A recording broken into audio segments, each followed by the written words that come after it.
You are listening to KLRN Radio, where liberty and reason still reign. All writers are prone to becoming so attached to our characters and stories that we struggle to see why a passage may not be working. It takes another set of eyes to help us nurture our writing into full maturity. At Black Wolf Editorial Services, we strive to enable writers to develop and grow, shaping stories into masterpieces that can stand the test of time. Editing services are provided for all genres and all age categories. Services range from critiques of the short story through to line edits of the full-length novel and copy editing for those preparing for publication. We also offer assistance on generating a writer's bio for your websites, as well as help with those book blurbs and promotional material. We won't abandon you to the masses. We want to celebrate with you in your successes. Black Wolf Editorial Services, nurturing your writing into maturity. For a full list of services and prices, visit us at blackwolfeditorial.com. Individuals and businesses with tax problems, listen carefully. Do you feel like you're losing control over your finances? If you owe over $10,000 in back taxes or have unfiled tax returns, we can help you take back control. The IRS is the largest and most aggressive collection agency in the world, and they can seize your bank account, garnish your paycheck, close your business, and file criminal charges. Take control of your tax problems now by calling the experts at Tax Mediation Services and take advantage of the Fresh Start program and new laws that may allow us to negotiate a settlement for the lowest amount possible. Our team of tax attorneys and enrolled agents can stop collections and get you protected so you can take control of your financial future. Tax Mediation Services is accredited by the Better Business Bureau. Call now for a free case review and a price protection guaranteed quote. Call Tax Mediation Services now at 800-610-9050. That's 800-610-9050. 800-610-9050. KLRN Radio has advertising rates available. We have rates to fit almost any budget. Contact us at advertising@klrnradio.com.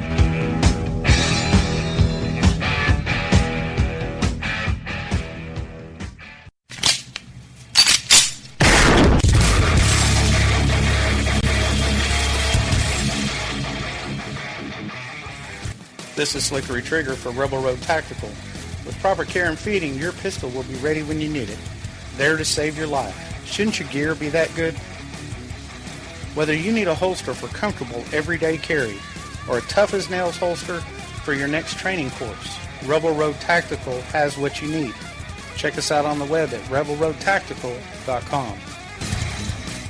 Tired of paying outrageous prices for Viagra? Well, we have great news for you. Now you can finally get Viagra at huge discounts. Healthy Man allows you to save up to $500 on Viagra. Why pay U.S. pharmacy prices of $15 per pill or more when you can get Viagra for less than $3 a pill? Call today and get 40 Viagra pills for only $99. This can cost as much as $600 at your local pharmacy. You can't afford not to call us. If you want Viagra at the lowest prices, never pay $15 a pill pharmacy prices again. Get Viagra for less than $3 a pill. Call 1-800-516-7602 today and save up to $500 and get 40 pills for just $99. Healthy Man is fast, easy, and affordable. Operators are waiting at 1-800-516-7602 to take your call right now. Call 1-800-516-7602. That's 1-800-516-7602. Again, 1-800-516-7602.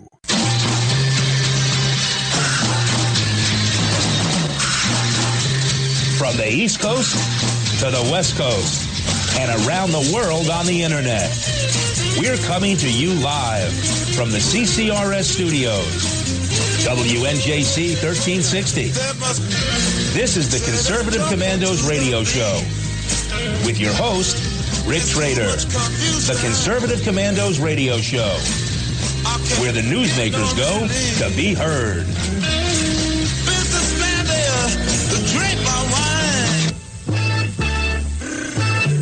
You can call the Conservative Commandos radio show at 856-227-1360. Your opinion counts at 856-227-1360. This is Congressman Alan West, and you're listening to the Conservative Commando radio show. Welcome, everybody. Welcome, fellow patriots. Welcome, all you deplorables out there. Welcome once again to the Conservative Commandos radio show. I'm Rick Trader, coming to you live from the studios of the Conservative Commandos radio network here at WNJC 1360, our flagship station in Philadelphia, and around the world on the internet with American Patriots Broadcasting, TalkStream Live, SHR Media, K98 Talk, iHeartRadio, AM, FM 24/7. Indeed, we are everywhere. We are everywhere. And joining me today as my co-host is the Patriot from the Hoosier State. That's Indiana to you and me and anyone who hasn't seen Hoosiers a million times. But my very good friend, J.D. Manier. J.D., welcome to the Conservative Commandos radio show. Oh, it's great to be back with you again, Rick, on a Wednesday. Great to have you with me. And J.D., that movie Hoosiers was actually did about a true story about a very small Indiana town basketball team went up against one of the biggest high schools in the state and actually beat them. Were you around? Were you living in that day? Actually, it preceded me about 3 or 4 years before I was born, but it is definitely a tremendous legend. And, for a long time as I grew up, we had one class, just like the Olympics. There's not big countries and little countries. We just had one class in basketball. And it was a tradition that I think progressives got changed about 15, 20 years ago. Mm-hmm. But at that time, it was amazing. Bobby Plump and the Milan Miracle, little town of Milan, probably only had about 100 students. And wow. They beat a school called Muncie Central. Wow. And which was one of the largest schools in the state, right? Yes, and a school with a tremendous basketball tradition. They had won a number of state titles. And Bobby Plump, like the last minute, he held the ball. And he continued to dribble around, and he took a last-second shot, and they won the game because of his last-second shot. So he was the Jimmy Chitwood in real life. Yes. And the amazing thing is that movie actually films the state championship final game of Hickory and Chitwood. It's in the Butler Fieldhouse, the Butler University, and that's where they played for a number of years. The state finals when Milan beat Muncie Central. I think it was like 1954. Wow. Was the year. Wow. Quite a story. Yeah. Anyway, JD, what's on your radar screen today? Hey, I've been looking at the London Daily Telegraph, and they just put out, an update about the terrible terrorist attack in Berlin. Mm-hmm. And it's amazing some of the stuff I'm catching that's pretty new. They're saying the suspect is now a Tunisian guy named Anis Amri, 24 years old roughly, because they found some documents, papers under the seat of the truck. Mm-hmm. And Rick, political correctness is all over this. In Germany, you see, they've got strict privacy laws, and so when they've got a picture of the suspect, but they blur it because of strict privacy laws, and so people are going to have a hard time identifying it. Isn't that nuts? It is nuts. Absolutely nuts. He was supposed to be deported over 2 months ago, but the German authorities couldn't find his passport. He didn't produce it because he has a history of being under surveillance, covert surveillance, suspected of terrorist activities from Tunisia, even in his past. Mm-hmm. He fled Tunisia to get asylum up in Europe, and but there was an account of 5-year sentencing for violence and theft in Tunisia, but it's in absentia because he left, and Germany allowed him to come in. And this is FM Radio Tunisia, and I'm reading from the UK Telegraph. This is some stuff maybe you're not going to probably catch on the major news agencies here in America, the information about this. But he had previous convictions in Italy and Tunisia, bad apple. Mm-hmm.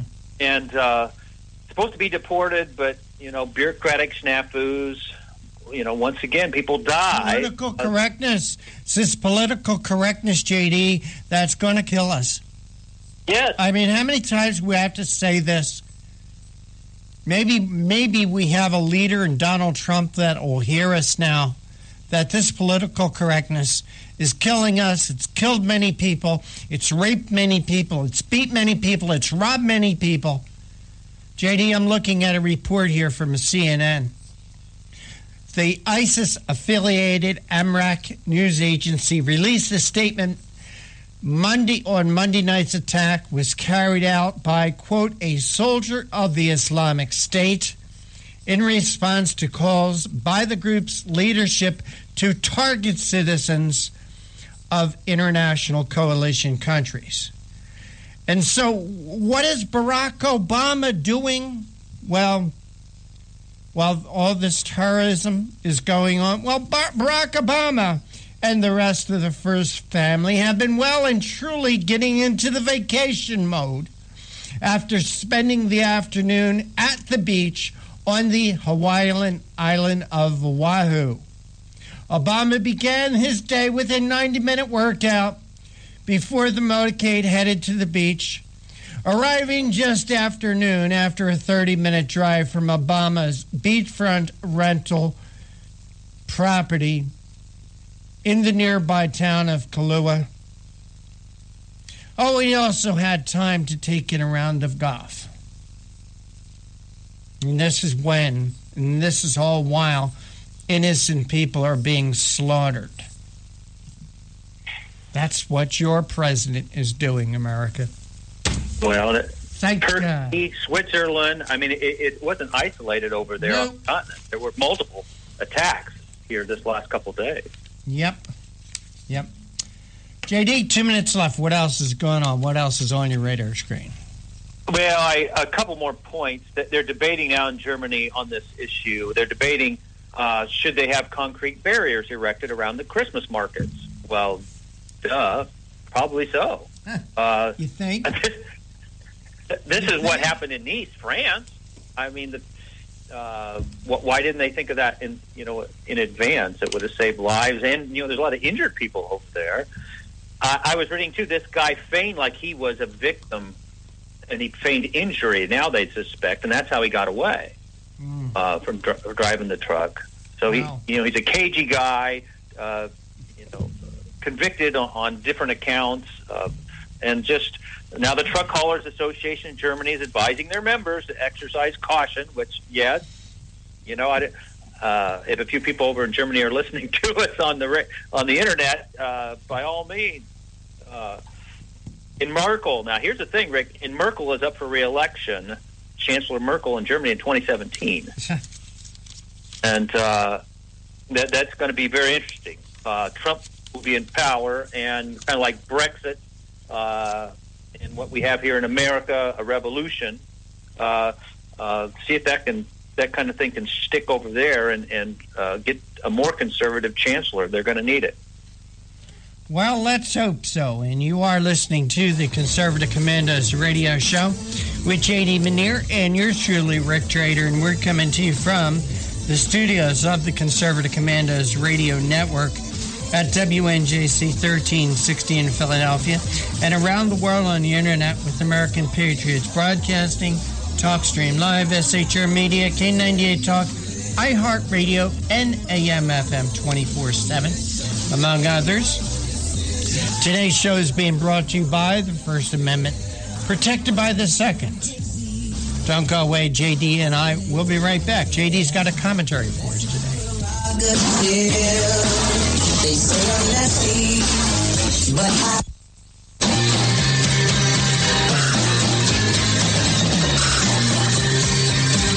The Conservative Commandos radio show is expanding to become the Conservative Commandos radio network. We are establishing a front line of conservative radio broadcasters and ironclad patriots to declare war against the madness of liberalism and the Obama administration. Are you tired of the disregard for our Constitution? Do you still have faith in the American dream? Are you looking for sensible, smart radio? If so, listen to the Conservative Commandos radio network every weekday from 11 a.m. to 7 p.m. and Saturdays from 2 to 6 p.m. on WNJC Radio, 1360 on your AM dial, or around the world on the internet at WNJCradio.com. Check out our website, CCRSnetwork.com, for rebroadcasts and network updates. We are the Conservative Commandos Radio Network, where now even more newsmakers go to be heard. This is Pastor Christina Lamanier, chaplain for the INRA. And I'm her husband, J.D. Manier. We help co-host on the Conservative Commandos radio show, and we want to sincerely thank our listeners who turned out to vote in mass to elect Donald Trump, Governor Mike Pence, and conservative congressional candidates across our nation. Against incredible odds, you helped create the strongest GOP team to take the reins of power in Washington since the 1920s. General George Patton said, "It's the unconquerable soul of man, not the nature of the weapon he uses, that ensures victory." We salute all of you for taking a stand for truth, freedom, and defending our constitutional form of government. Let us continue to pray for our nation and for God's blessings. May God save the United States of America. You can call the Conservative Commandos radio show at 856-227-1360. Your opinion counts at 856-227-1360.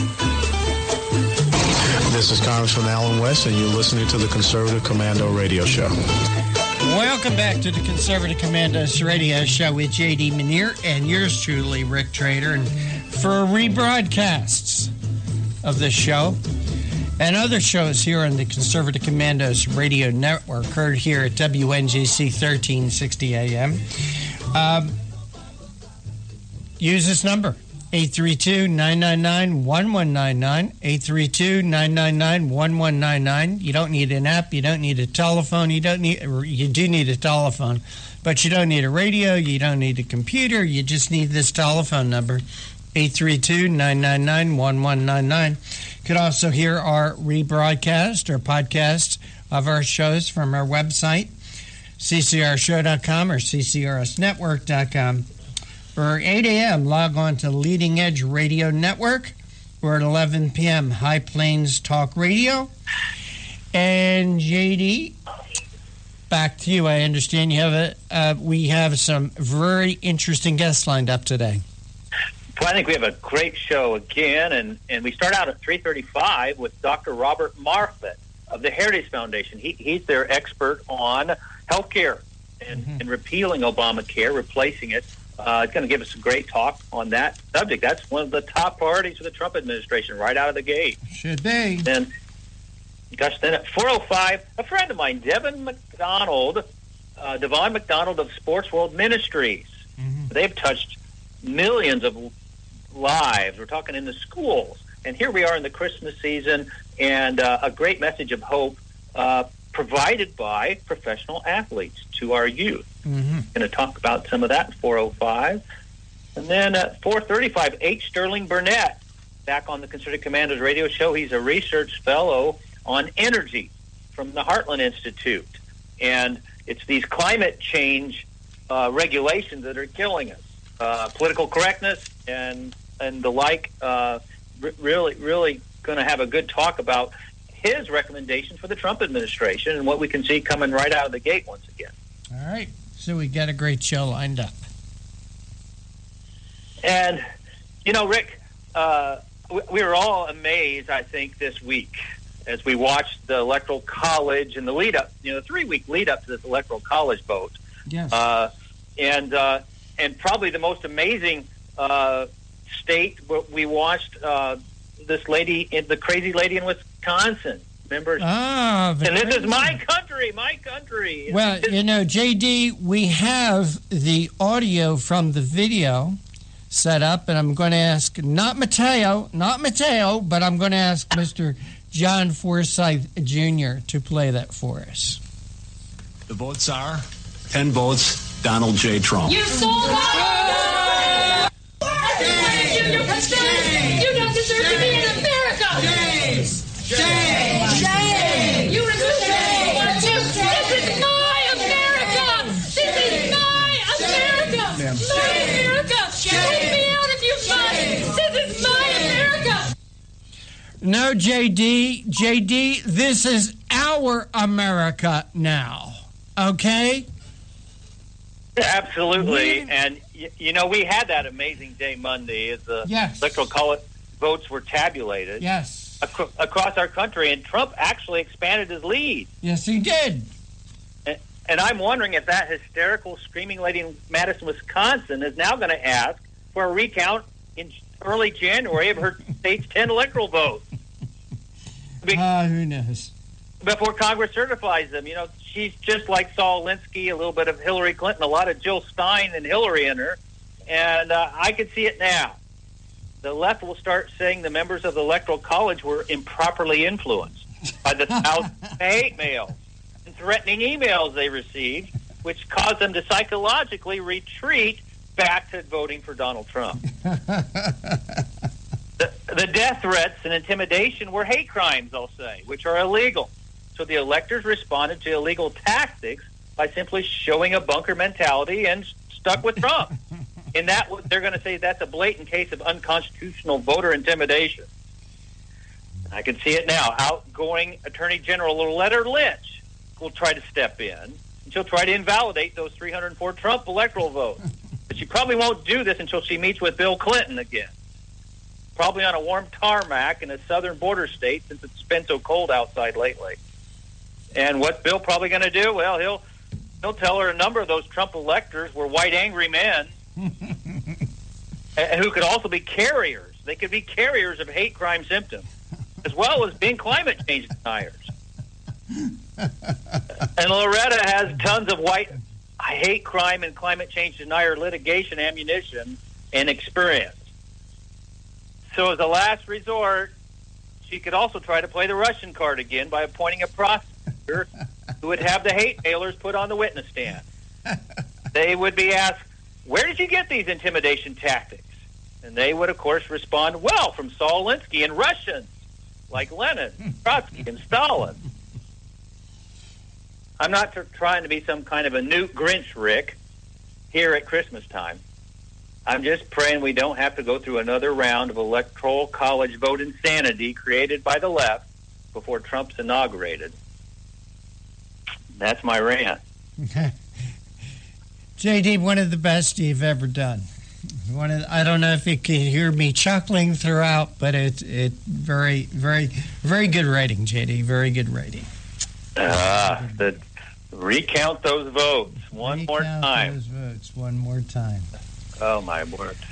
Yep, and so the Republic survives and the Republic moves on. But there's still this guy, Obama, who's trying to leave his thumbprint on America before he leaves. Obama bans oil drilling in large areas of the Atlantic and Arctic Oceans. Barack Obama moved to solidify his environmental legacy Tuesday by withdrawing hundreds of millions of acres of federally owned land in the Arctic and the Atlantic Ocean from new offshore oil and gas drilling. Obama used a little-known law called the Outer Continental Shelf Lands Act to protect large portions of the Chilkotty and the Bedford Seas in the Arctic and a string of canyons in the Atlantic stretching from Massachusetts to Virginia. In addition to a 5-year moratorium already in place in the Atlantic, removing the canyons from drilling puts much of the eastern seaboard off limits to oil exploration. even if companies develop plans to operate around them. So that's Barack Obama. This is why we got, I hope that on January 21st, Donald Trump has a press conference where he just takes his pen out, the pen that's in his same pocket as his cell phone, and saying that every executive action of Barack Obama over the last 8 years, is now null and void. Null and void. That's what I hope he does. I listened to him yesterday, like on NPR, and they asked him, would you recommend, Donald Trump do executive orders like you? And he said no. Of course not. Here's as another. I say, not as I do. Here's another one. Obama administration fired top scientist to advance climate change plans. A new congressional investigation has determined that Obama administration fired a top scientist and intimidated staff at the Department of Energy in order to further its climate change agenda, according to a new report that alleges the administration ordered top officials to obstruct Congress in order to forward its agenda. And we're going to talk about that with our last guest, Sterling Burnett. That was one of the questions I have for him, have him comment on this. But, the politicized agencies, whether it be Lois Lerner and the IRS, all these agencies, they're going to get a huge makeover. The Department of Energy is going to get replaced with Rick Perry, who, when running for president, proposed the idea that he abolished the Department of Energy. So I think you're going to give applause. You and me are going to applaud that one. 13,000 employees at DOE and all their contractors. They've never produced a gallon, not a barrel of oil. They do. Hey, JD, with that, we're going to take our bottom of the hour break, and you are listening to the Conservative Commandos radio show with JD Manier and Rick Trader, coming to you from the studios of the Conservative Commandos radio network here at WNJC 1360 AM in Philadelphia and around the world on the internet with American Patriots Broadcasting, TalkStream Live, SHR Media, K98 Talk, iHeartRadio, AM, FM 24/7. Don't go away. On the other side, we'll be speaking with Robert E. Moffett, talking about replacing Obamacare. It's another thing Trump needs to do. We'll be right back.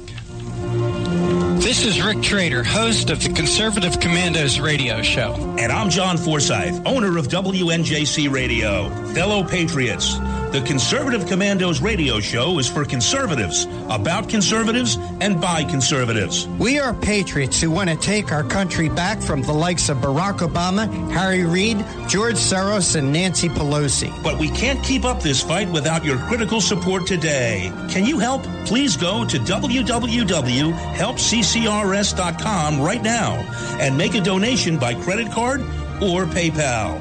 That's www.helpccrs.com. Our goal is to expose the liberal agenda and distortions. We are fighting to spread the truth about political issues, political leaders, and conservative issues and values.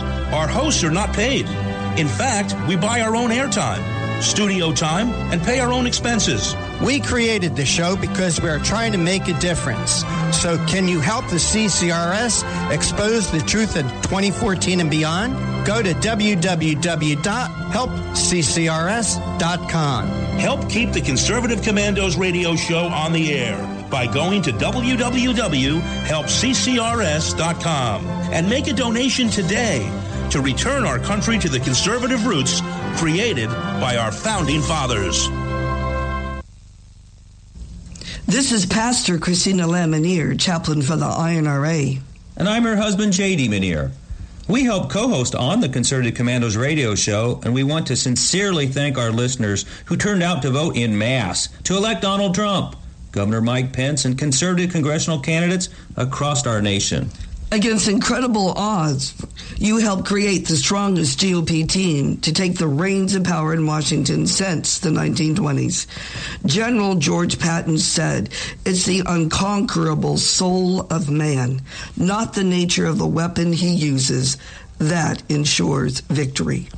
We salute all of you for taking a stand for truth, freedom, and defending our constitutional form of government. Let us continue to pray for our nation and for God's blessings. May God save the United States of America. What does it take to be the leader in production systems technology? To be the one company that solves production problems at any plant, for any product, and with any technology? It takes a 30-year record of success. It takes total mastery of complex technologies with a history of delivering success every time, without fail. Only one company can claim that high ground in manufacturing line optimization, data automation, and systems integration, and that's Philadelphia Control Systems. In factories worldwide, Philadelphia Control Systems programs, software, and engineering solutions deliver optimal performance and output flow with a record that can't be matched. Any plant, any product, any technology. Philadelphia Control Systems, the leader in production automation since 1982. 800-335-9811. PCS4automation.com. That's PCS, the number 4, automation.com. The Conservative Commandos radio show is expanding to become the Conservative Commandos radio network. We're establishing a front line of conservative radio broadcasters and ironclad patriots to declare war against the madness of liberalism and the Obama administration. Are you tired, as I am, about the disregard for our Constitution? Do you still have faith in the American dream? Are you looking for sensible, smart radio? If so, listen to the Conservative Commandos radio network every weekday from 11 a.m. to 5 p.m. on WNJC Radio 1360 a.m. or around the world on the internet at WNJCradio.com. Check out our websites, ConservativeCommandosRadioNetwork.com and CCRN.com for rebroadcasts and network updates. We are the Conservative Commandos Radio Network, where even more newsmakers go to be heard.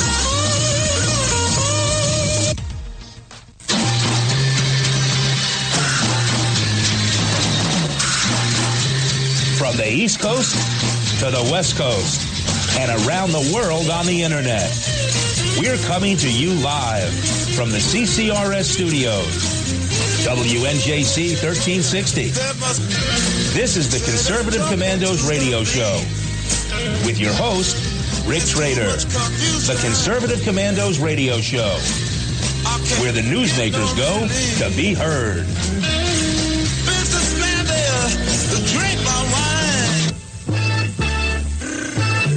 You can call the Conservative Commandos radio show at 856-227-1360. Your opinion counts at 856-227-1360. This is Congressman Alan West, and you're listening to the Conservative Commando radio show. Welcome back. Welcome back to the Conservative Commandos radio show with J.D. Manier and yours truly, Rick Trader. For rebroadcasts of our shows, check out our websites, ccrshow.com or ccrsnetwork.com, or at 8 a.m., log on to Leading Edge Radio Network, or 11 p.m., highplainstalkradio.com, or you can hear our show and all the shows that are part of the Conservative Commandos Network here at WNJC 1360 from your telephone by calling 832-999-1199. JD, we have our first guest with us, and will you please make the introduction? Well, Dr. Robert E. Moffat is a seasoned veteran of more than 3 decades in Washington policymaking. He's a senior fellow in the Heritage Foundation Center for Health Policy Studies. Welcome to the Conservative Commandos radio show, Dr. Moffat. Oh, I'm very happy to be here. Hey, I was reading, and I could have gone over your biography, and it would have taken all of our time on the show today. But I was noticing, real interesting, our readers need to know, we've been through this before in the 90s, Hillary Care, 1,300 pages, and it looks like you drafted the Heritage response to that, and it was highly acclaimed years ago. Yeah, that's true. Washington posted actually a feature article on it in November of 1993. Yeah, that's right. Well, one of your recent articles, you tout Tom Price, an outstanding choice for HHS secretary. Now, the liberals, is like Chuck Schumer, they're claiming he's outside the mainstream, but I want you to talk about it.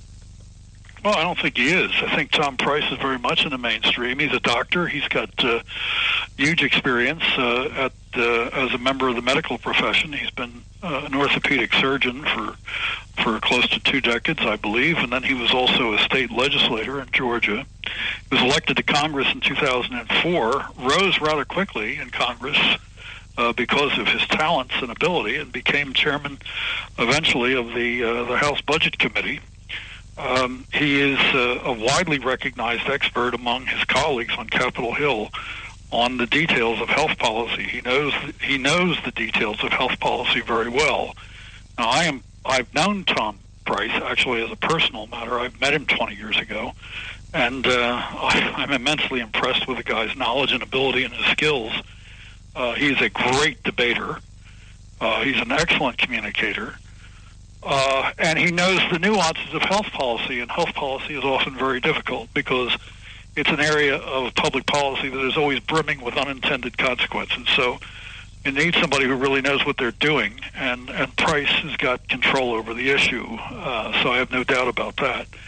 What I like about him is that he understands, because he is a doctor, he respects deeply the privacy of patients and their personal freedom. And the doctor-patient relationship is central to his thinking. And he also, of course, as a physician, will work to protect the professional integrity and the independence of the medical profession. And I can't think of a greater thing for a greater need now, more than ever, for that to happen. Well, being a doctor, he had to face all those bureaucratic hurdles. Steep regulations that have been foisted on us after the adoption of the ACA almost 7 years ago. That lets him play inside baseball and talk a little more about that, because that has been huge on our medical industry, these terrible regulations. Well, there's a lot of information on that, but I will just tell you that part of the problem is not simply confined to the government, but it's also the private sector as well. The problem that physicians are confronting is that more and more they're losing control over their professional lives. In other words, they're on the receiving end of other people's decisions, primarily decisions made by third-party administrators. And there is a greater and greater tendency today to try to guide medical practice through reimbursement decisions. So if the doctor does what the government wants the doctor to do, the doctor will get paid a bonus. And if he does not do what the government wants him to do, he'll get penalized. This is creating problems now. It's not just the private sector, or it's not just the public sector. It's also the private sector. More and more third-party payment interference in the doctor-patient relationship. But just to give you some kind of quantitative understanding of it, last year there was a first-rate analyst by the name of Lawrence Castellino. With a group of his colleagues, they published a piece in Health Affairs, which is the leading health policy journal in the nation. It's kind of the Harvard Business Review of health policy. And in this Health Affairs article, they pointed out that physicians today, if you think in terms of the total requirements for them to report, just the reporting requirements that they have to Medicare, Medicaid, and private insurance, that physicians today are spending about $40,000 worth of time, each one, doing this reporting. If you add it all up, it comes to over $15.4 billion a year. Now that's money, that's time, energy, and effort that is lost to patient care. That is why so many doctors are so frustrated today, because they have to wrestle with tens of thousands of pages of rules and regulations and guidelines coming out of Washington and multiplied in many cases by private sector insurance companies who copy what, in fact, Medicare may be doing. And so that is one of the reasons why there's so much frustration and increasing demoralization in the medical profession. Now, gentlemen, I'll tell you this, honest to God, if you think about it, you'll really get it. We can afford a demoralized workforce in certain areas of the economy. If there are people like me, policy wonks, who are demoralized, it's not going to have any effect on anybody. But if you have demoralization in the Marine Corps or the police department or in surgery, you've got a major problem. And that's where we are, I think. Well, we're back. I'm back to Dr. Price. That's a tremendous statement you put out there, and it makes so much sense. Didn't Reagan say, economics is 90% psychology? And you're right. We still have hope. I'm speaking to Michelle Obama right now in this country. We can renew our love for freedom. But Dr. Price, I think one of his qualifications was as a state legislature. Now, the states have a big role in this. Can you talk about that a little bit? We only have about another 2 minutes. We got to go to a break, a commercial break. Can you talk a little bit about the states' roles? Yeah, well, I think right now the states, unfortunately, under the Affordable Care Act, or Obamacare, the state's role has been preempted by the federal government. I mean, one of the biggest changes that have been affected by the enactment of Obamacare is a transfer of vast regulatory authority from the states to the federal government. So all of the insurance rules that we have today in the individual market, the small group market, and to a lesser extent in group insurance, the employment-based insurance, are made. Those rules are primarily made by the federal government. And what this means is that the states have very little opportunity to tailor either their statutory or their regulatory authority to the conditions which exist in the states. One of the things we've learned for a long time now is that state markets differ radically from state to state. If you have a state like Massachusetts, you have very high health care costs, and you have a different regulatory regime up there. If you have a state like Utah, you have in fact the lowest cost in the country. What we would like to see done is, with the repeal of Obamacare, is more authority given back to the states. In fact, total authority just about for the regulation of insurance, so that the states can tailor their insurance regulations to their populations.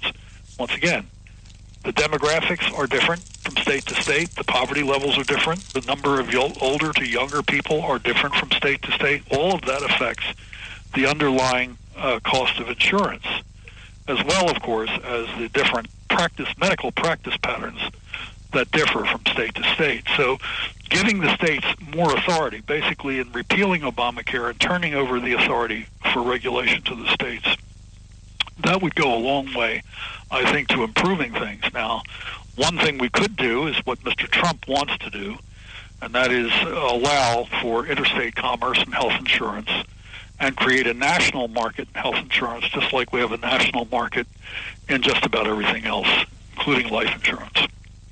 Dr. Moffat, can you hold that thought? We're up against a hard commercial break, and we'll be right back with you. Okay. This is J.D. Manier and your host, Rick Trader, coming to you live from the Concerted Commandos Radio Network studios, WNJC 1360, our flagship station in Philadelphia, and around the world on the Internet with American Patriots Broadcasting, TalkStream Live, SHR Media, K98 Talk, iHeartRadio, and AM/FM 24/7.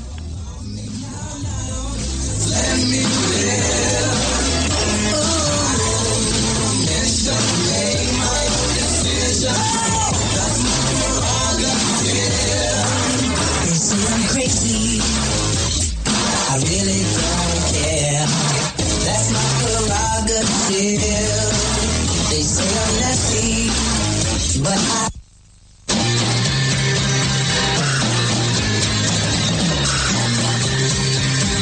The Conservative Commandos radio show is expanding to become the Conservative Commandos radio network. We are establishing a front line of conservative radio broadcasters and ironclad patriots to declare war against the madness of liberalism and the Obama administration.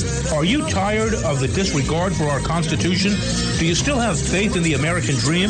Are you looking for sensible, smart radio? If so, listen to the Conservative Commandos radio network every weekday from 11 a.m. to 7 p.m. and Saturdays from 2 to 6 p.m. on WNJC Radio, 1360 on your AM dial, or around the world on the internet at WNJCradio.com. Check out our website, CCRSnetwork.com, for rebroadcasts and network updates. We are the Conservative Commandos Radio Network, where now even more newsmakers go to be heard. This is Pastor Christina Lamanier, chaplain for the INRA. And I'm her husband, J.D. Manier. We help co-host on the Conservative Commandos radio show, and we want to sincerely thank our listeners who turned out to vote in mass to elect Donald Trump, Governor Mike Pence, and conservative congressional candidates across our nation. Against incredible odds, you helped create the strongest GOP team to take the reins of power in Washington since the 1920s. General George Patton said, "It's the unconquerable soul of man, not the nature of the weapon he uses, that ensures victory." We salute all of you for taking a stand for truth, freedom, and defending our constitutional form of government. Let us continue to pray for our nation and for God's blessings. May God save the United States of America. You can call the Conservative Commandos radio show at 856-227-1360. Your opinion counts at 856-227-1360. This is Congressman Alan West, and you're listening to the Conservative Commando radio show. If you'd like to hear a rebroadcast of today's show, just check out our website, CCRSnetwork.com and CCRShow.com. Or at 8 a.m., log on to LeadingEdgeRadioNetwork.com. Or at 11 p.m., you can log on to HighPlainsDailyNews.com. And now you can listen to Conservative Commandos from any phone by calling 832-999-1199. We're speaking with Dr. Robert E. Moffett, Senior Fellow at the Heritage Foundation Center for Health Policy Studies. Welcome back, Robert. Oh, thank you very much for having me, gentlemen. Where do you see right now the Trump administration and the Republican-led Congress with repealing Obamacare? How far along are they? How much wiggle room do they have? They want to really hit the ground running. What's your take? My take is that they are going to hit the ground running. I don't think there's any question about it. The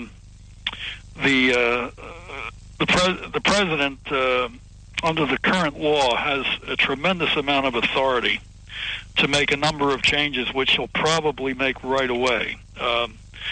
One of the things that Obamacare did was transfer a lot of authority to the Secretary of HHS.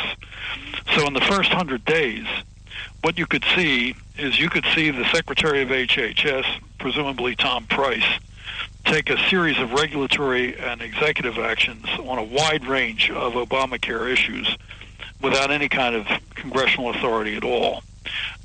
They could, for example, he could liberalize the so-called grandfather protections, which means if you had health insurance prior to 2010 that you liked and you wanted to keep it in your employment-based health insurance and you wanted to liberalize or to change it, without losing those protections. So you could extend what the government could do, or what Price could do, is extend the existing employment coverage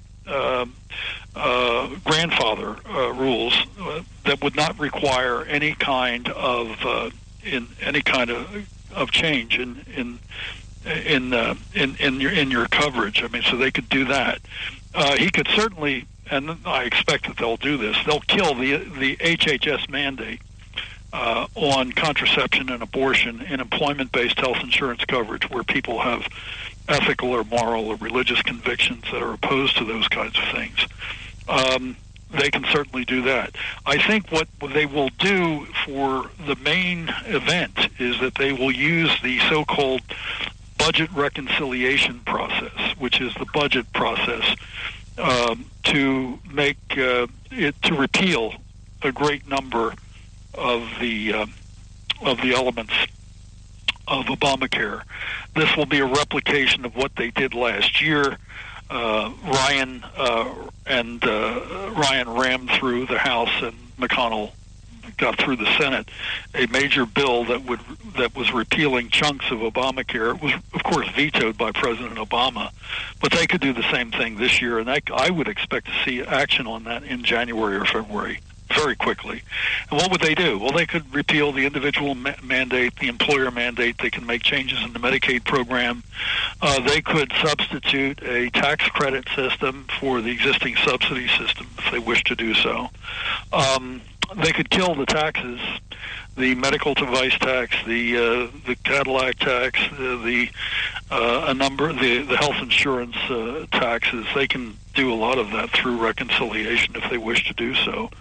And Ryan has already indicated that that's what he'll do under a Trump presidency. He'll enact comprehensive health reforms as part of a wide-ranging domestic policy agenda. There's, of course, there are some differences with Trump on health policy, particularly over Medicare, but I have no doubt that Congress will pass Trump's interstate commerce proposal. He will allow more flexible transfer of health savings accounts from funds to family and friends. I don't think that's going to be terribly controversial. So I think these are the kinds of things you're likely to see, and I think it's going to move pretty quickly. Well, now, to point out, isn't that true? Budget reconciliation process just requires, 51 votes in the Senate? Just 51 votes. The rule is, so everybody understands this, the Senate rules are very strict with regard to procedure. You can have a filibuster on almost virtually everything, most things.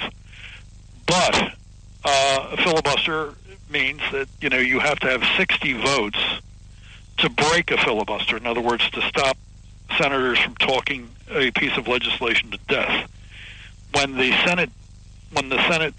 With regard to the budget reconciliation process, however, the rule for the budget process is that there is no filibuster permitted. So all you need is 51 votes. So the Republicans controlling the Senate could pass a major change without having to withstand a filibuster. Basically, they can simply roll right over the Democrats, which is what, of course, the Democrats did to the Republicans over the past several years.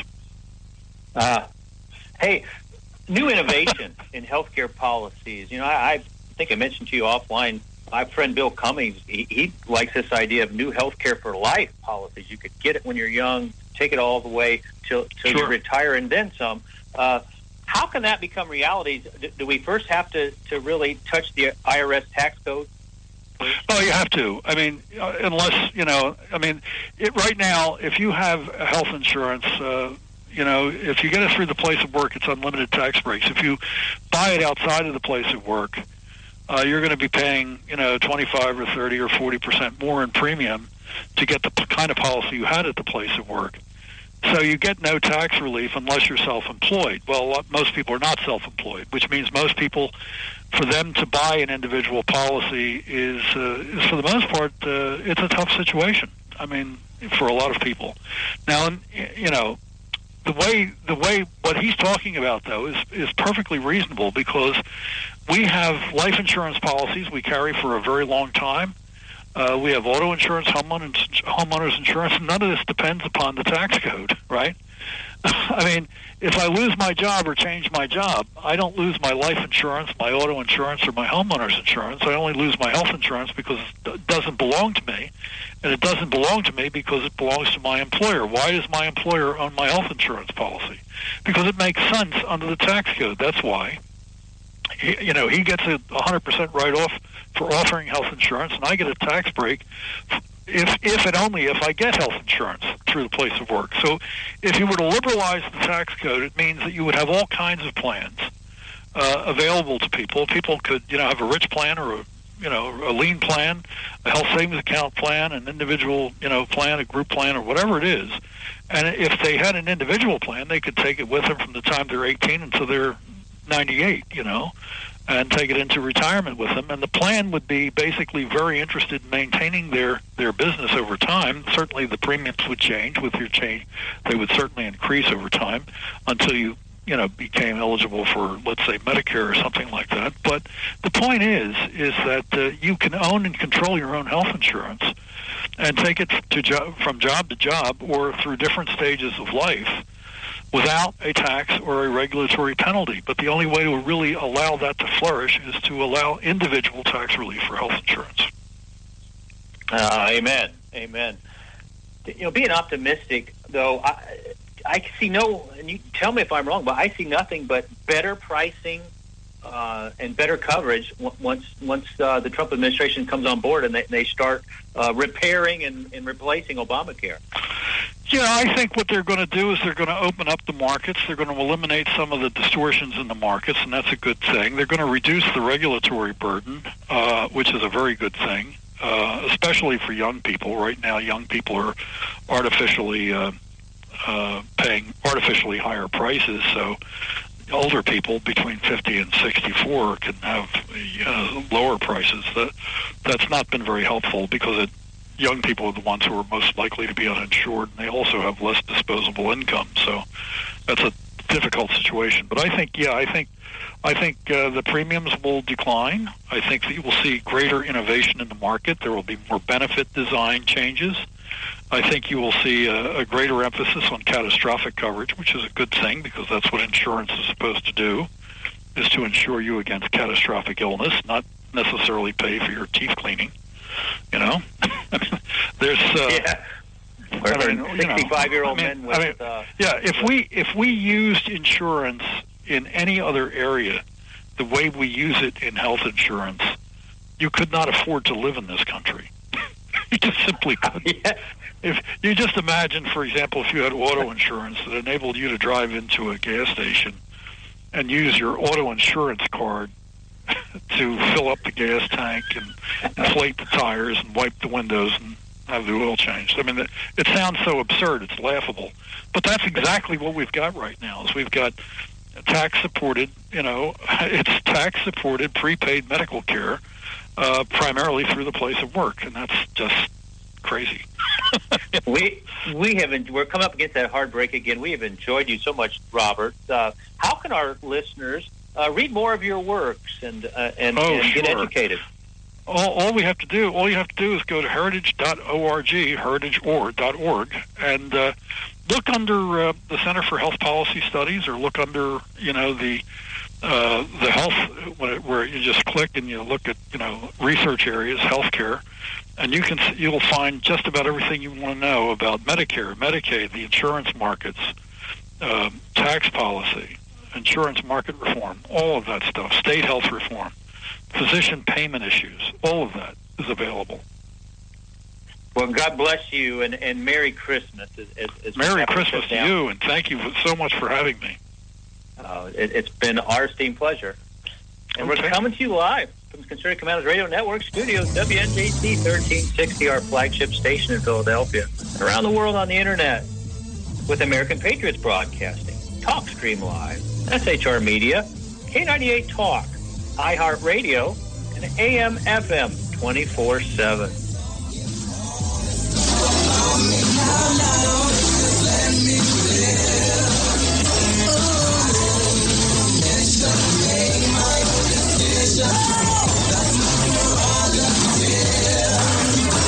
I'm crazy. I really don't care. That's my prerogative. They say I'm nasty, but This is Rick Trader, host of the Conservative Commandos radio show. And I'm John Forsyth, owner of WNJC Radio. Fellow Patriots, the Conservative Commandos radio show is for conservatives, about conservatives, and by conservatives. We are patriots who want to take our country back from the likes of Barack Obama, Harry Reid, George Soros, and Nancy Pelosi. But we can't keep up this fight without your critical support today. Can you help? Please go to www.helpccrs.com right now and make a donation by credit card or PayPal. That's www.helpccrs.com. Our goal is to expose the liberal agenda and distortions. We are fighting to spread the truth about political issues, political leaders, and conservative issues and values. Our hosts are not paid. In fact, we buy our own airtime, studio time, and pay our own expenses. We created the show because we are trying to make a difference. So can you help the CCRS expose the truth in 2014 and beyond? Go to www.helpccrs.com. Help keep the Conservative Commandos radio show on the air by going to www.helpccrs.com and make a donation today to return our country to the conservative roots created by our founding fathers. This is Pastor Christina Lamanier, chaplain for the INRA. And I'm her husband, J.D. Manier. We help co-host on the Conservative Commandos radio show, and we want to sincerely thank our listeners who turned out to vote en masse to elect Donald Trump, Governor Mike Pence, and conservative congressional candidates across our nation. Against incredible odds, you helped create the strongest GOP team to take the reins of power in Washington since the 1920s. General George Patton said, "It's the unconquerable soul of man, not the nature of the weapon he uses, that ensures victory." We salute all of you for taking a stand for truth, freedom, and defending our constitutional form of government. Let us continue to pray for our nation and for God's blessings. May God save the United States of America. What does it take to be the leader in production systems technology? To be the one company that solves production problems at any plant, for any product, and with any technology? It takes a 30-year record of success. It takes total mastery of complex technologies with a history of delivering success every time, without fail.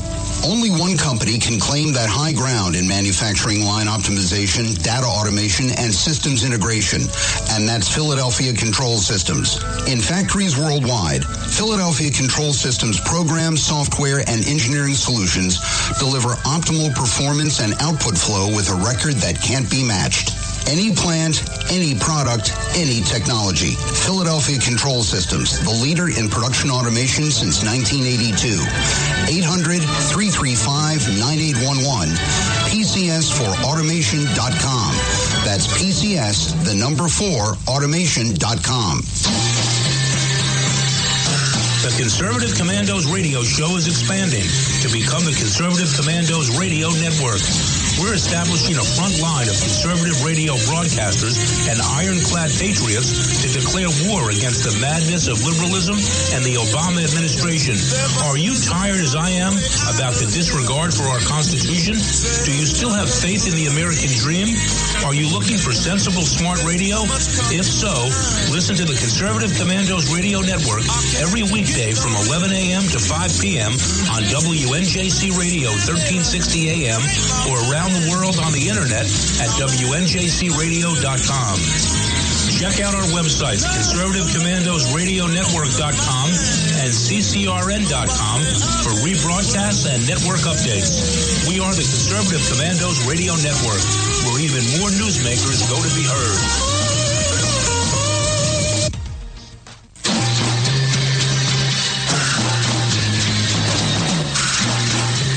From the East Coast to the West Coast and around the world on the internet, we're coming to you live from the CCRS studios, WNJC 1360. This is the Conservative Commandos radio show with your host, Rick Trader. The Conservative Commandos radio show, where the newsmakers go to be heard.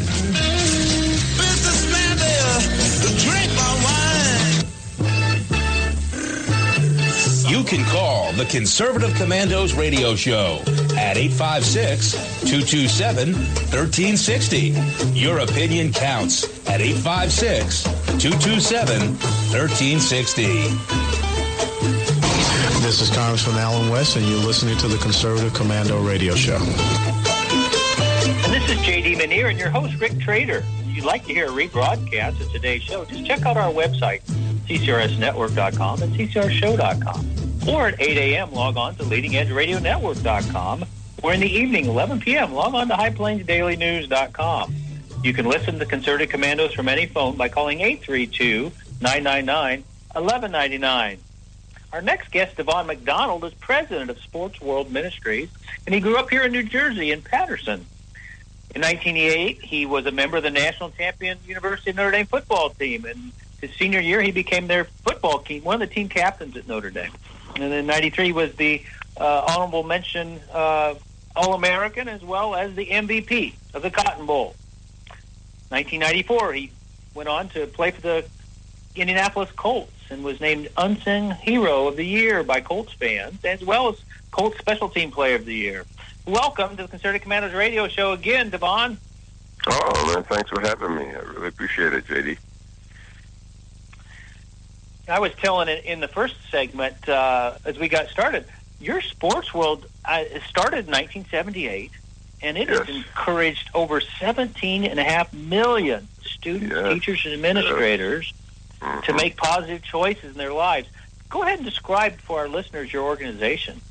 Okay, it's a not-for-profit, 501c3, and our mission is to send former professional athletes to share personal life experiences with students, helping them to recognize the consequence of their choices while challenging them with a message of hope in Christ.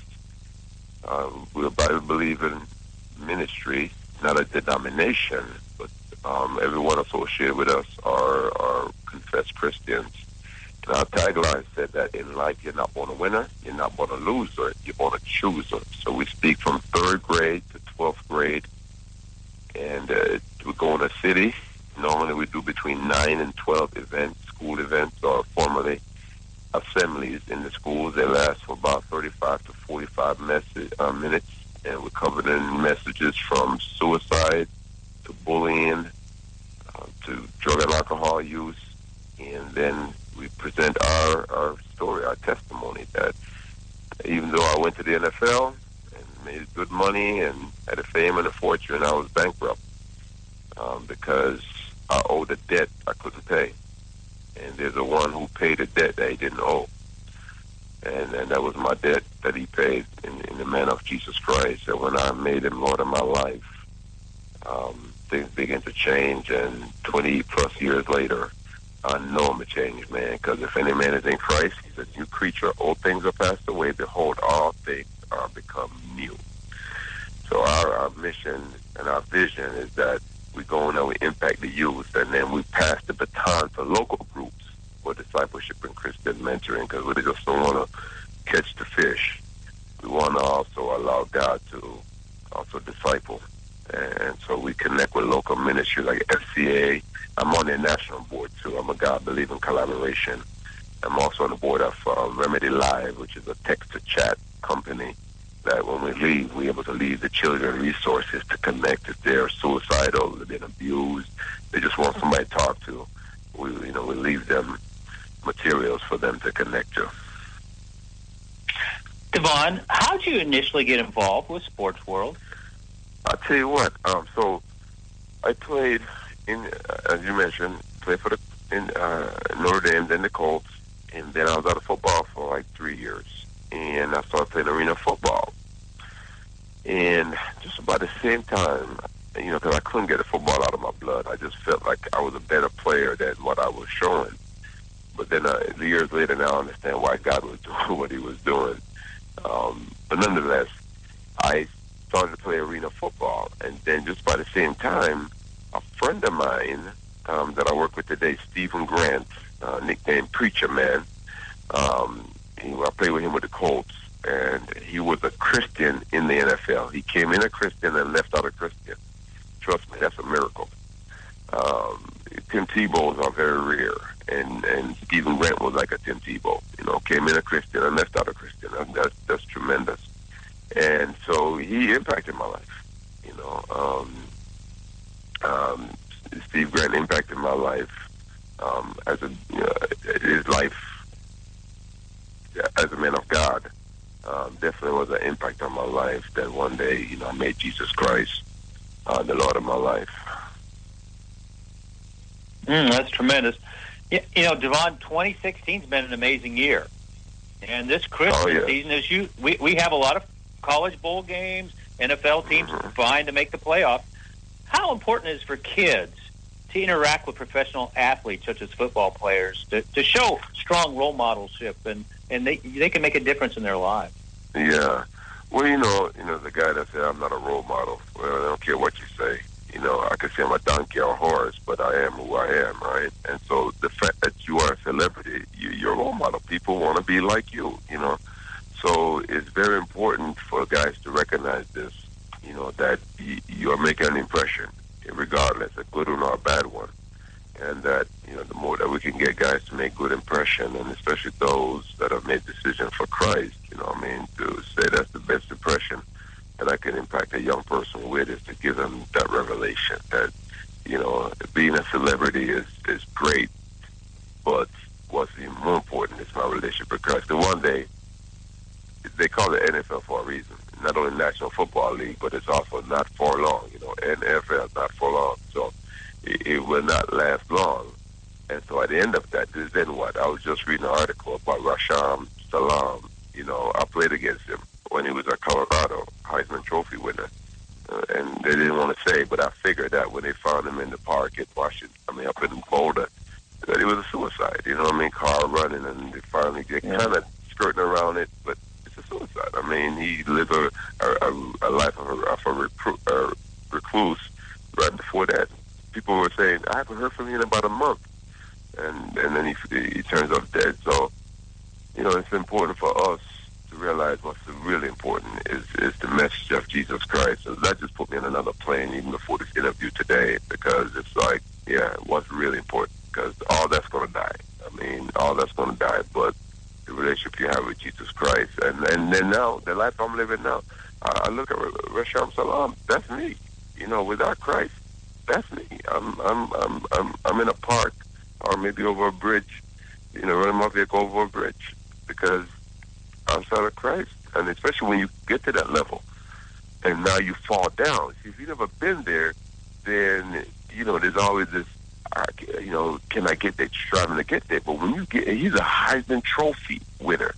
When you get to that level, and now your life seems like it's anticlimactic, but in Christ, that's when you have hope, because Christ is hope. And that's what we do here at Sports World. We spread hope. And the hope is in Christ, because that's the only hope that we have. My mother said that. She would say, if only in this life we have a hope, we are all men most miserable. Because it's not about this life. We use this life so we can make decisions to live that eternal life, and that's the life with Christ. That's tremendous.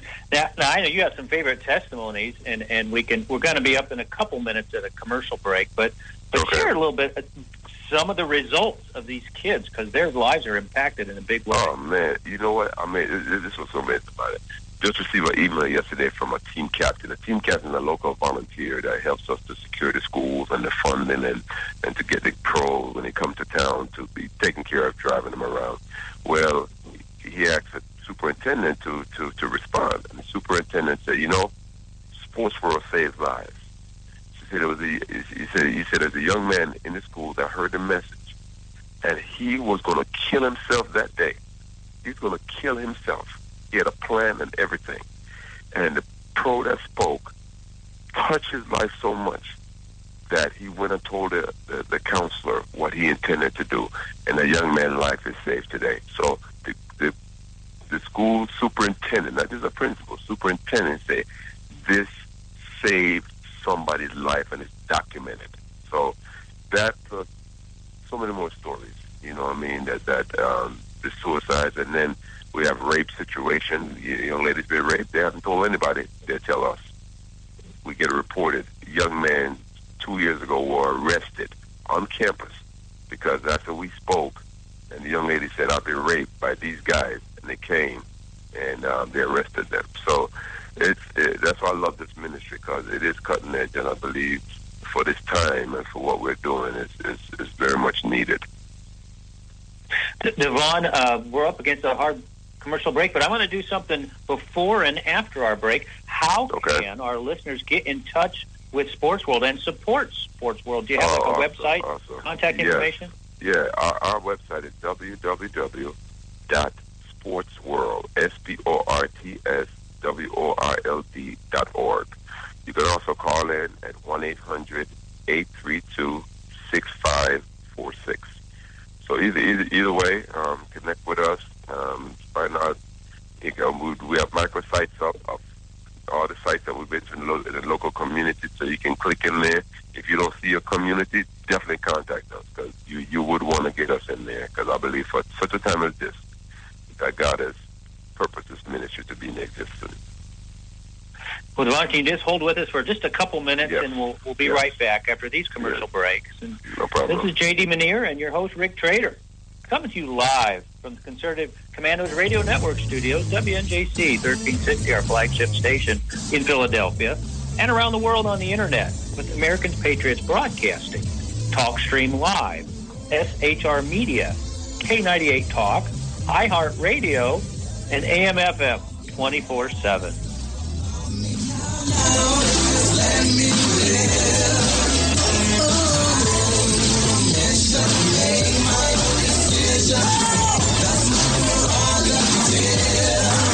They say I'm crazy, I really don't care.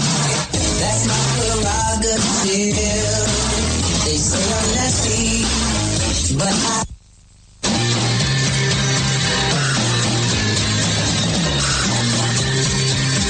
The Conservative Commandos radio show is expanding to become the Conservative Commandos Radio Network. We are establishing a front line of conservative radio broadcasters and ironclad patriots to declare war against the madness of liberalism and the Obama administration. Are you tired of the disregard for our Constitution? Do you still have faith in the American dream? Are you looking for sensible, smart radio? If so, listen to the Conservative Commandos Radio Network every weekday from 11 a.m. to 7 p.m. and Saturdays from 2 to 6 p.m. on WNJC Radio, 1360 on your AM dial, or around the world on the Internet at WNJCradio.com. Check out our website, CCRSnetwork.com, for rebroadcasts and network updates. We are the Conservative Commandos Radio Network, where now even more newsmakers go to be heard. This is Pastor Christina Lamanier, chaplain for the INRA. And I'm her husband, J.D. Manier. We help co-host on the Conservative Commandos radio show, and we want to sincerely thank our listeners who turned out to vote en masse to elect Donald Trump, Governor Mike Pence, and conservative congressional candidates across our nation. Against incredible odds, you helped create the strongest GOP team to take the reins of power in Washington since the 1920s. General George Patton said, "It's the unconquerable soul of man, not the nature of the weapon he uses, that ensures victory." We salute all of you for taking a stand for truth, freedom, and defending our constitutional form of government. Let us continue to pray for our nation and for God's blessings. May God save the United States of America. You can call the Conservative Commandos radio show at 856-227-1360. Your opinion counts at 856-227-1360. This is Congressman Alan West, and you're listening to the Conservative Commando radio show. If you'd like to hear rebroadcasts of today's show, please check out our website, CCRSnetwork.com, CCRShow.com. Or at 8 a.m., log on to LeadingEdgeRadioNetwork.com. Or 11 p.m. in the evening, log on to HighPlainsDailyNews.com. You can listen to the Conservative Commandos from any phone by just simply calling 832-999-1199. We're speaking with Devon McDonald, president of Sports World Ministries, former captain of the University of Notre Dame football team, and then a Colt, as well as the Arizona Cardinals. He played, had a pro career in multiple teams with multiple teams. Welcome back. Conservative Commandos radio show, Devon. All right. Thank you, JD. Tell our audience a little bit about that interaction. You have a professional athlete comes to the school, and then what do the kids listen? But do they do some other interaction so you can learn? They fill out cards or something like that. Yes, exactly. So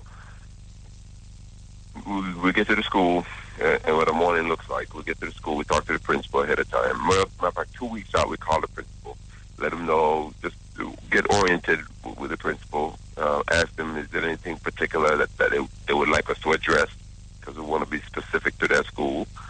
And so then we get there in the morning, and we go talk to the principal again, and just meet, introduce, and then ask them, to ask the children to bring pencils, because we ask them to want to fill out the information you just mentioned. And then we give them a brief synopsis of what our message will be. And we also share our testimony with the principal to say, this is what we're going to talk about. Because then, some principals would think we're going to proselytize. Like, no, we're not here to tell them what to do. We just share our stories, right? And so we go into the assembly, we do the program. At the end of it now, we ask the young people to fill out the card that you received on the way in. And so then we ask them the name of the school, grade, and then we ask them their thoughts by the message, anything that impacted them, and then we ask them, are there anything that they're struggling with? And so then at the back of the card, we ask them to make a decision. Today I choose to be alcohol-free, drug-free, or others. And last year, about 36,000 young people out of 251 students, 51,000 students, 251, a quarter of a million, said that they want to be alcohol-free, drug-free, or others. Well, this year, we are halfway into the year. And last year was 36,000. Right now, we have 44,000 already made decisions. So not only did this country made a decision on November 8th, my birthday, but children are making a decision now, because heroin is an epidemic now. Suicide is, it's 5, but now it's like 6 children a day are successful with suicide. So they're seeing the effects of bad decisions, and they're making decisions. You know what I mean? So it's great to see that much youth are making decisions today to be alcohol-free, drug-free, weight on sex. It's really amazing. And I also believe there's follow-up. This is a very powerful anointed ministry, but because you to the first segment, you talked a little about some of those testimonies. Give us a little more explanation about the follow-up, though. Keeping in touch with these kids. The follow-up. So we have an initiative or program that we do now. It's called Adopt a School. So we connect with a local partner. Okay, so for example, FCA, Fellowship of Christian Athletes. They're ready, because we're based here in Indianapolis, on the east side of town, right? And so, but we decided to do ministry nationwide, even some part worldwide. We've been to Bahamas, we've been to Africa, and so one of the things we have done now is to do the Adopt a School, connect with the local partner, and help them to fundraise also, right? Because it does cost. It costs over $10,000 for the week. Over $10,000 for the week, when you add in all the overhead and the travel and the materials and everything. And so we fundraise, and part of that is we do Adopt a School, where we ask a local community business to get involved. So here we are with a partner. And so we're in the school, and somebody said, I've been affected. Thank you for impacting me, like we have heard so many times. But we're gone as a speaker. The speaker is gone. He's going to the next city next week. Well, the local partner is there. And so we have had a situation where we're now able to connect them to that organization. Connect them and say, okay, you want to be, and then if you like what I'm saying, and you want to connect with people who are saying some of the same things you're hearing today, connect with FCA. So we're able to add to the membership of the local entity partner that we work with. So that's one of the big follow-up. And right now we have an initiative that we have an app that we're going to connect with through. That's going to even bring it to another level of discipleship, and it's going to really encourage them. It's going to give them scriptures, and it's going to evaluate them where they are. It's going to be personal to them, and it's going to give us the ability to find out who's clicking on, how many times they click on, and who's been consistent and all that. So there's a lot of things that God is doing now to even enhance that aspect of things, the following up and really not just bringing them to Christ, but discipling them, because He told us to go into all the world and make disciples. So we are the seed plant ministry. So Paul said, "I planted, Apollos is water, but God gives the increase." And so, we want to plant the seed, because we're able to speak to the entire student body. Because how can they hear without a preacher? How can they preach except they're sent? The Word of God, it has to be, they have to hear it, and they're not hearing it on TV because they're not choosing to listen to Christian TV. And so I just think it's a great opportunity that God has given to us, and even for the children, to hear a life that's been impacted through the Word of God, the message of Jesus Christ. Well, Devon, the message of Jesus Christ is especially paid attention to during the Christmas season. You know, exactly. It said wise men still seek him. Yes. Feel free to, as we wind down, we got a few more minutes, talk about your own personal faith in the Lord and what that means to you and your family. Well, you know, I grew up in a Christian home, so to speak. My mom came first to faith, and I still remember the day when I came home and I saw my daddy's clothes in the bathroom. It was wet, and I picked it up. It was like, did he get baptized? So it's almost like Paul when he held the clothes of those that stoned Stephen. It did something to Paul. Well, when I had my daddy's clothes in my hand, it did something to me. But Paul, it was years later, right? The same thing for me. It was years later when I was confronted with the fact that, man, I wanted to die because the fame, the fortune is just like, what's all this, man? There's a vacuum. I can't keep living like this. And flying home, thought about running my vehicle over the hill, thought heavy about suicide, and that's when God came in. You know, he showed himself, not a bright light, but a hope. First time in my life, I felt like tomorrow's going to be better. It's just amazing what happened that night. And the next day, I got baptized in the Aeneas Williams pool. Aeneas Williams, the Hall of Famer. He got inducted a couple of years ago, and now he's a preacher. He played with the Cardinals. He also played with the St. Louis Rams, who's now the Los Angeles Rams again. But he was there. He's now a preacher, a pastor and a preacher in St. Louis, and does a phenomenal job with the church out there. So got baptized, and there began my walk. And so 20 years later, I celebrated 20 years this October. I could say I'm definitely a changed man, and looking to impact so many people. So I not only impact people my job is to minister to the staff, minister to the board, is to minister. So I'm a minister, and even when I'm fundraising, I got to help to bring in funds. I see it all as ministry because Jesus had a money bag. Well, we're having to wrap up now, but I want to put a plug in because I think your wife plays a strong role, and she's such a woman of faith.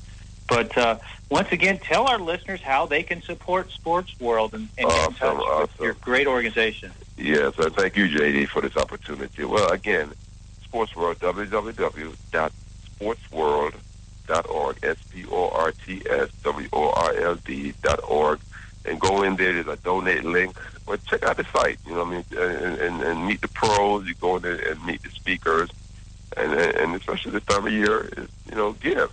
Because you're eventually what you give obviously is more blessed to give than to receive. However, this will impact you because the same child that we keep out of prison might not rob, steal, murder somebody that or affect you in that way. So I just see it as, and you don't know how it'll work, but it's amazing how God will work everything together for good, right? Because we love Him. So thank you, JD. And also our number, if you want to call in, is 800-832-6546.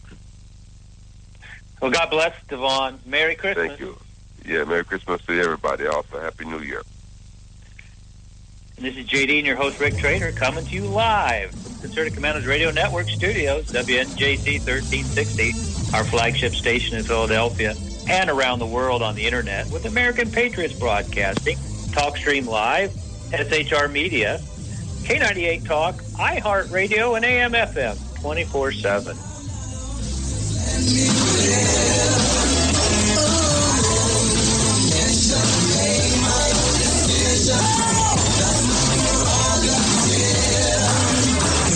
Crazy. I really don't care.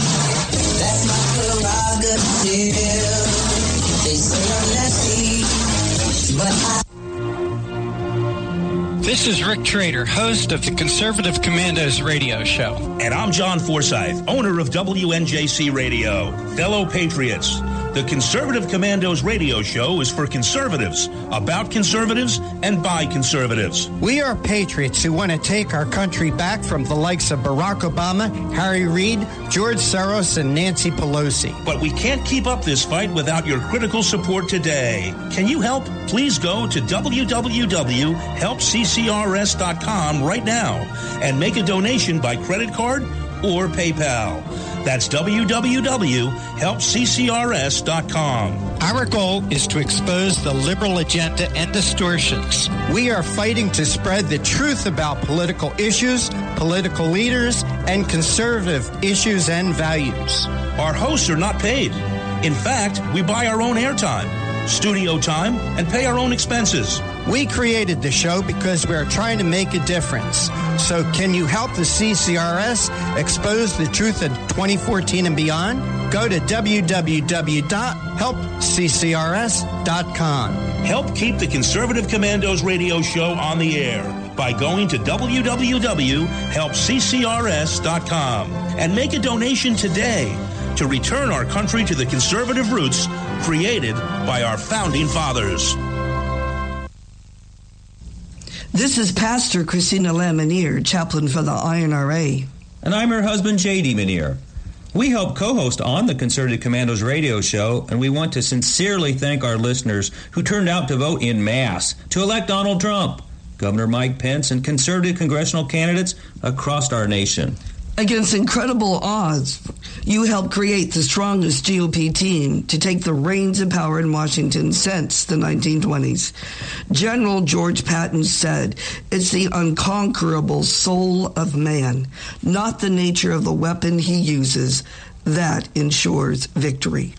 We salute all of you for taking a stand for truth, freedom, and defending our constitutional form of government. Let us continue to pray for our nation and for God's blessings.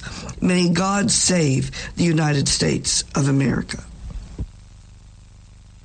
What does it take to be the leader in production systems technology? To be the one company that solves production problems at any plant, for any product, and with any technology? It takes a 30-year record of success. It takes total mastery of complex technologies with a history of delivering success every time, without fail. Only one company can claim that high ground in manufacturing line optimization, data automation, and systems integration, and that's Philadelphia Control Systems. In factories worldwide, Philadelphia Control Systems programs, software, and engineering solutions deliver optimal performance and output flow with a record that can't be matched. Any plant, any product, any technology. Philadelphia Control Systems, the leader in production automation since 1982. 800-335-9811. PCS4automation.com. That's PCS, the number 4, automation.com. The Conservative Commandos radio show is expanding to become the Conservative Commandos radio network. We're establishing a front line of conservative radio broadcasters and ironclad patriots to declare war against the madness of liberalism and the Obama administration. Are you tired, as I am, about the disregard for our Constitution? Do you still have faith in the American dream? Are you looking for sensible, smart radio? If so, listen to the Conservative Commandos radio network every weekday from 11 a.m. to 5 p.m. on WNJC Radio 1360 a.m. or around the world on the internet at WNJCradio.com. Check out our websites, ConservativeCommandosRadioNetwork.com and CCRN.com for rebroadcasts and network updates. We are the Conservative Commandos Radio Network, where even more newsmakers go to be heard.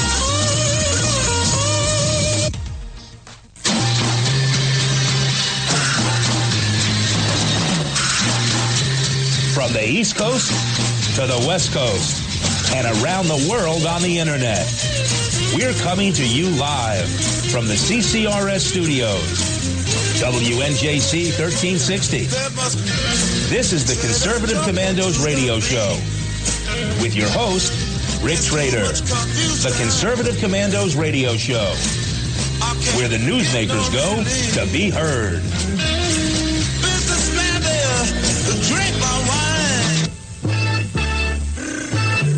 You can call the Conservative Commandos radio show at 856-227-1360. Your opinion counts at 856-227-1360. This is Congressman Alan West, and you're listening to the Conservative Commando radio show. If you'd like to hear rebroadcast of today's show, please check out our website, ccrsnetwork.com and ccrshow.com. Or at 8 a.m., log on to leadingedgeradionetwork.com in the morning. Or in the evening, 11 p.m., log on to highplainsdailynews.com. Now you can listen to Concerted Commandos from any phone by calling 832-999-1199. Our next guest, H. Sterling Burnett. Dr. Burnett is one of the country's leading authorities on energy and environmental issues. Formerly with the National Center for Policy Analysis, Burnett is currently a Heartland Institute Research Fellow on Environmental Policy and Managing Editor of Environment and Climate News. Welcome to Conservative Commandos Radio Show, Dr. Burnett. Thanks for having me back on. Always a pleasure. I was reading your recent article titled, "It's Climate Regulations That Threaten the United States." Explain to our listeners the steps Trump can take right out of the gate to stop the draconian climate regulations that we're under right now. Well, he's got many things to do when he steps into the office after he takes his oath.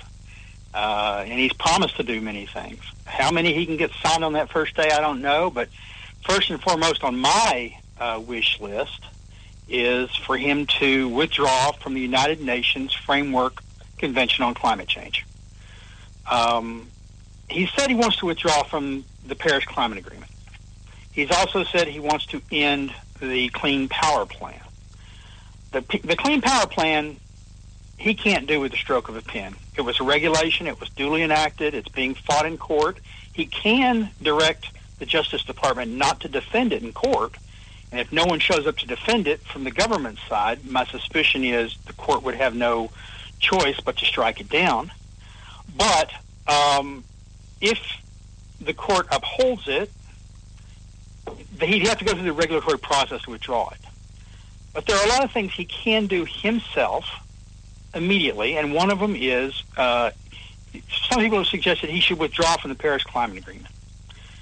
The way the agreement's written, it has no force of law, by the way. It's not a treaty. It's never been approved by the Senate. So you'd think that we could just get out of it right away. But the way it was written, and Obama signed it, it takes 4 years from the time you resign from it. Now, they couldn't enforce that 4-year period in our courts. But there's a quicker way. There's two quicker ways. One, he could just submit it to the Senate for ratification and let them defeat it, which ends it right there. Or two, and I think the quicker option is for him to withdraw from the United Nations Convention on Climate Change, which is the framework convention for all climate treaties after it. So everything we've signed on to, everything we've agreed to since 1990, when Bush signed on to this, Bush the first, it goes away within a year. Within a year of signing that, we're out of the Framework Convention on Climate Change. It means we don't have any more commitments to the Green Climate Fund that Obama has signed on to. We don't have any commitments to any climate program the UN runs within a year. And so that would also kill our agreement, the Paris Agreement, because it's built upon the Framework Convention. So that's the first thing he can do, and he can do that first day in office. The second thing is, I'm sorry, go ahead. Oh, no, keep it up, because you're encouraging all our listeners around the country. Keep it up, please. Well, the second thing is to work on the Clean Power Plan. The Clean Power Plan, as I mentioned, is not something he can do immediately. He has to go through the process. But the first thing he can do is not defend it in court and hope the court strike it down. He can also go to Congress and say, make it clear the Clean Air Act does not empower the EPA to regulate carbon dioxide as a pollutant, because it's not a pollutant. It's a naturally occurring gas. It's not toxic. We exhale it. Plants breathe it in. It's fertilizer for plants. So it's not a pollutant. They're trying to regulate it as a pollutant because of its effect on climate change, but even the EPA admits nothing we can do will halt an iota of sea level rise, will prevent an iota of temperature increase. So it's a futile effort.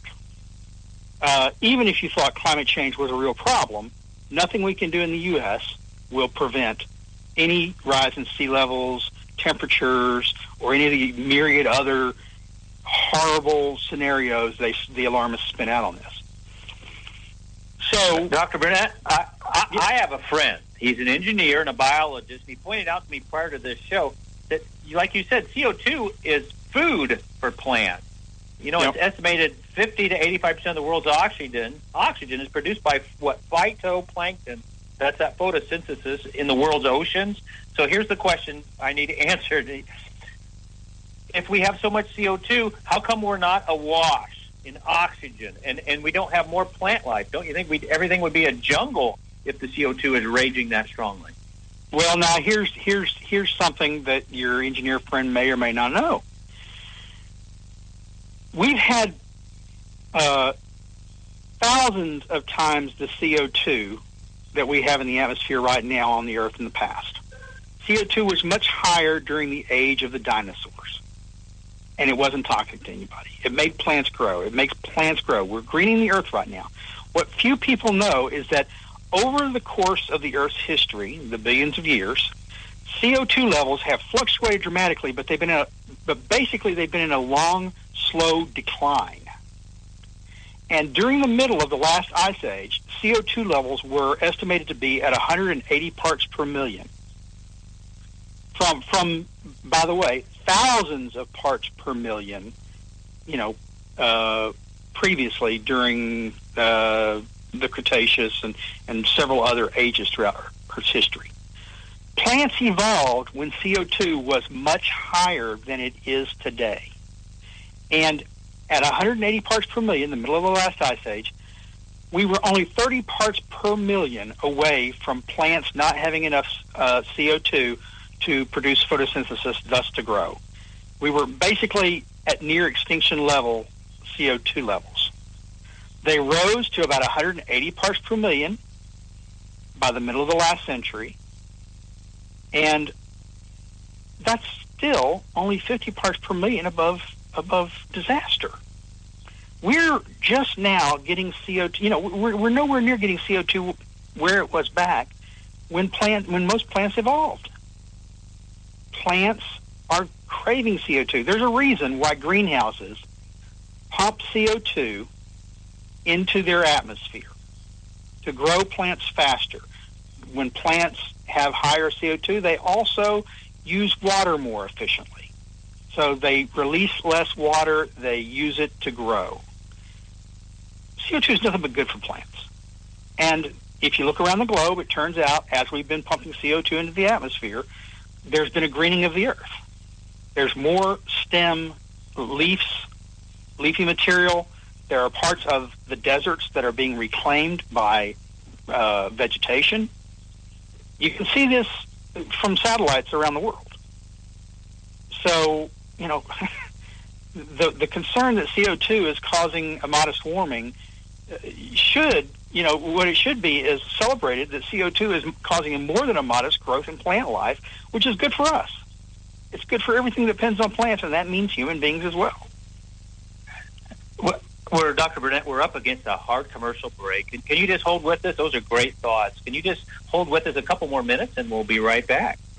Sure. Well, this is J.D. Menier and your host, Rick Trader, coming to you live from the Concerted Commandos Radio Network studios, WNJC 1360, our flagship station in Philadelphia, and around the world on the Internet with American Patriots Broadcasting, TalkStream Live, SHR Media, K98 Talk, iHeartRadio, and AM/FM 24/7.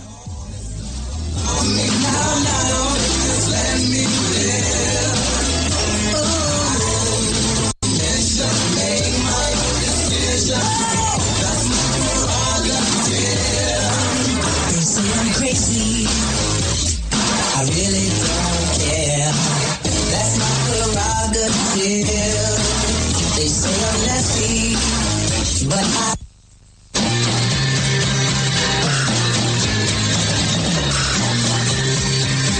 The Conservative Commandos radio show is expanding to become the Conservative Commandos radio network. We are establishing a front line of conservative radio broadcasters and ironclad patriots to declare war against the madness of liberalism and the Obama administration.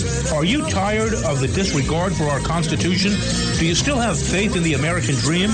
Are you looking for sensible, smart radio? If so, listen to the Conservative Commandos radio network every weekday from 11 a.m. to 7 p.m. and Saturdays from 2 to 6 p.m. on WNJC Radio, 1360 on your AM dial, or around the world on the internet at WNJCradio.com. Check out our website, CCRSnetwork.com, for rebroadcasts and network updates. We are the Conservative Commandos Radio Network, where now even more newsmakers go to be heard. This is Pastor Christina Lamanier, chaplain for the INRA. And I'm her husband, J.D. Manier. We help co-host on the Conservative Commandos radio show, and we want to sincerely thank our listeners who turned out to vote in mass to elect Donald Trump, Governor Mike Pence, and conservative congressional candidates across our nation. Against incredible odds, you helped create the strongest GOP team to take the reins of power in Washington since the 1920s. General George Patton said, "It's the unconquerable soul of man, not the nature of the weapon he uses, that ensures victory." We salute all of you for taking a stand for truth, freedom, and defending our constitutional form of government. Let us continue to pray for our nation and for God's blessings. May God save the United States of America. You can call the Conservative Commandos radio show at 856-227-1360. Your opinion counts at 856-227-1360. This is Congressman Alan West, and you're listening to the Conservative Commando Radio Show. And this is J.D. Manier and your host, Rick Trader. If you'd like to hear a rebroadcast of today's show, just check out our website, CCRSnetwork.com and CCRShow.com. Or at 8 a.m., log on to LeadingEdgeRadioNetwork.com, and 11 p.m., log on to HighPlainsDailyNews.com. You can listen to Conservative Commandos from any phone by calling 832-999-1199. We're talking with Dr. H. Sterling Burnett, one of the country's leading authorities on energy and environmental issues. Welcome back to the show, Dr. Burnett. Thanks. Before we get started, I want to clarify something. I think I gave you your listeners some wrong numbers. During the middle of the last ice age, we were at 180 parts per million. That was just 30 parts per million above what plants need to photosynthesize. By the middle of the late 18th century, we were at 280 parts per million. So 100 parts per million above what we'd been during the middle of the last ice age. So we'd already started going up. CO2 had started going up. And in fact, historically what's happened is as the Earth has warmed, and it warmed around on average 9 degrees at the end of the last ice age, pretty quickly, we have historically CO2 rise has followed warming because we have an outventing. So at least some of the warming of the early part of the century was due to the coming out of what was called a mini ice age. We had temperatures had fallen about a degree on average since the medieval warm period, and we started to come out of that. And probably some of the CO2 rise that began after the 1940s was due to that. Okay. What about the Trump halting these illegal shifts of State Department money to the UN Clean Climate, this Green Climate Fund? We've been seeing that with him, and talk about that, please. Yeah, once again, that's just something he can do by himself. He doesn't need Congress to act. He doesn't have to go through some executive agency or some rule-making process, because what Obama did was basically illegal, and Congress has said this because there are laws on the books that say you can't fund agencies. There's two basic sets of laws in the book. First off, Congress assigned funds to certain programs within the State Department, and the Obama administration decided they could just shift those funds to the UN's Green Climate Fund. They didn't have the authority to do that, but their lawyer said, take us to court, we think we can defend it. And, of course, you're in the last year of the administration. By the time the court sorted it all out, who knows what would happen, but Congress declined to take it to court. They said, we'll let the election sort it out. The second reason it was probably illegal is because there's a law in the books that Obama has used that says we cannot fund any program that recognizes any state actor that's not recognized by the UN. And the Green Climate Fund recognizes Palestine, the Palestinian Authority as an authority, but the UN doesn't recognize it as a state. So technically we shouldn't be giving money to that fund because it recognizes the Palestinian Authority. Obama conveniently ignored that when he shifted the funds. So Trump doesn't have to do anything but say, I can't stop the money that Obama's already sent him, but I can certainly make sure no more money goes towards these programs. I'm not going to ask for it in my appropriations from the State Department, and I will cancel anything that hasn't already been spent. And he can do that on his own because it was done by the president on his own. Well, that's good news. Hey, I think some other good news might be Texas Governor Rick Perry going to be the new Energy Department chief. And I remember when he ran as president, he proposed abolishing the Department of Energy. Go ahead and talk about Trump's cabinet picks for energy and the EPA. Yeah, well, not only did he propose getting rid of the Department of Energy that he's now going to run, but he also, the stumble that he had that cost him probably the nomination 4 years ago was he couldn't remember the EPA. There were three agencies he wanted to get rid of, and the EPA was one of them. So I think Perry's pick for energy was a brilliant stroke. I believe Scott Pruitt, Attorney General of Oklahoma, was a brilliant choice for the EPA because the problem that many of us have had with the Energy Department and the Environmental Protection Agency is not that they do their jobs too well. It's that they do their jobs badly and misdirect funding to things that neither help the environment or enhance our energy security. They throw tens of billions of dollars away on green energy programs that don't return money to the taxpayer, but instead take subsidies to keep operating and underfund research into how to use fossil fuels more efficiently. In the EPA, they go well beyond what statutory authority they have to regulate things like carbon dioxide, which is not a pollutant. The Clean Air Act does not give them the authority to regulate things that aren't pollutants, but they have determined it is a pollutant. How? They looked at the UN, they said the UN says it's going to do damage, so it's a pollutant, and if it's a pollutant, we can regulate it. The Clinton administration said they couldn't regulate carbon dioxide as a pollutant because it's not. The Bush administration said they couldn't regulate carbon dioxide as a pollution as it's not. It took the Obama administration to discover what every other administration, every previous EPA, all the scientists previously said weren't pollutants to determine that suddenly, voila, it was a pollutant and we can regulate it. And that's not the only thing the EPA has done. The EPA has basically tried to take control of all the waters of the United States. The law allows the federal government to control what's called navigable waterways of the United States. They wanted to drop the word navigable, so it would mean any water in the United States. The Supreme Court has twice told the EPA, you don't have this authority, that you're extending your authority beyond what the law allows.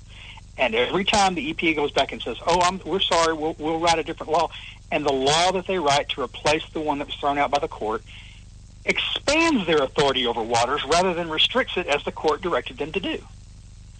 So Oklahoma Attorney General Scott Pruitt has sued the EPA, just like Texas sued the EPA, over their Clean Power Plan, over the Waters of the United States rule, over the Mercury and Air Toxics rule, claiming they all go beyond what the law allows. Not to stop the environment from being clean, not to dirty up the environment, but to force the agency to follow the law. and to respect the power and authority of the states. You know, our Constitution sets up a system of federalism. Not only is there a balance between the different branches of the federal government, but there's also a balance of power between the states and the federal government. And the authority not specifically delegated to the federal government in the Constitution is supposed to be left to the states. And I've read my Constitution, and the word endangered species does not appear once. Neither does climate change. Well, Dr. Burnett, getting back to the EPA and Pruitt, let our listeners know, you know, he CO2, like you said right out of the gate here on our show, it is the food for plants. And so if Pruitt says that this is not endangerment, we're not finding CO2 to be an endangerment, what kind of dominoes does that bring forward? Talk about that. Well, let's be clear. Pruitt himself can't do it. They have to go through a process. But what Pruitt can do is direct the EPA to do independent research showing that CO2 is toxic to human health at some reasonable, foreseeable level. Barring that, if they can't show that directly, then they should have to withdraw their endangerment finding. And until they produce research that shows that, and unless and until they do that, they should put the current rules on hold, saying we can't issue these rules until we've done research proving this is a toxin, like other traditional air pollutants. So he can do that, but it's a process. But if that happens, the Clean Power Plan goes away in and of itself. What's called the social cost of carbon calculation goes out. Fuel regulations based upon carbon dioxide emissions disappear. That's what started it all, is a lawsuit was brought to force the EPA to regulate automobile emissions. And that's how we're getting these ever ratcheting up fuel efficiency standards that are making our cars more dangerous for people to drive, that are removing, or that will soon remove, anything but the smallest cars from the road. So they're taking away consumer choice. Only the wealthy who can pay the tax on large vehicles that have large engines that don't meet the fuel efficiency standards will be able to ride in big cars. We'll be able to have vehicles that can haul boats and take the soccer team to practice. Everyone else is going to be in a smart car or something similar, because they're the only ones that will be able to meet the ever ratcheting up fuel efficiency standards, fuel economy standards. Dr. Burnett, we're coming up against our final break, and I want listeners, how can they read more of your works and get in touch and support the Heartland Institute? Well, go to www.heartland.org. We do a lot of great work, not just on energy and environmental policy, though that's my favorite area. And so I encourage you to go there and see what we do on budget and taxes, what we do on health care and education, and, of course, our energy and environmental work. Subscribe to our newsletters, either our monthly newspapers in each of those fields, or our weekly newsletters, like my Climate Change Weekly. It's so good having you on the show, Dr. Burnett. God bless and Merry Christmas to you and yours. Thanks for having me, and God bless and Merry Christmas to all of y'all. Rick, we're coming up to the end of the show. We are indeed, JD, and before I go, I wanted to wish you and your bride, Christina, the best and merriest of Christmases. Probably won't speak with you before the big day this coming Sunday, so I wanted to get that in. I also wanted to thank our guest that joined us today, Robert E. Moffitt from the Heritage Foundation, Devin McDonald, our most recent guest, H. Sterling Burnett. I want to thank Mr. John Forsythe, Jr. for working the boards. But for right now, we're out of time. We got to run. We got to go. Take care. God bless. We'll see you tomorrow on the radio.